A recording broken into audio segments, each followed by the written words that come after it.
Qo'y shu ishingni yig'ishtir, bo'lmaydi. Och qornim, tinch qulog'im, teg o'tir degan so'zlar sizlarga ham tanish bo'lsa kerak-a?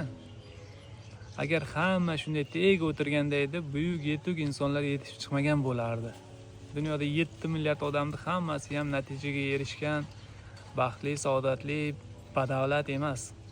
Chunki ko'pchilik odamlarning gapi bilan ish qiladi.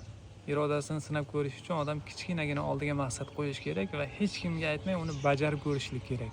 Bajara olsa, demak uni irodasi kuchli, Allohga tavakkal qilib nima ish boshlasa natijaga erishadi. Erishmagan taqdirda o'ziga tajriba bo'lib qoladi. Men ham shu borada o'zimga kichkinagina maqsad qo'yganman. Ya'ni 40 kunlik nafsga qarshi urush. Bu o'rinda men shirinliklardan voz kechdim, gazli ichimliklar ichmayman. Ertalab yugurib sport bilan shug'ullanaman. Yana nima? Kitob o'qiyman.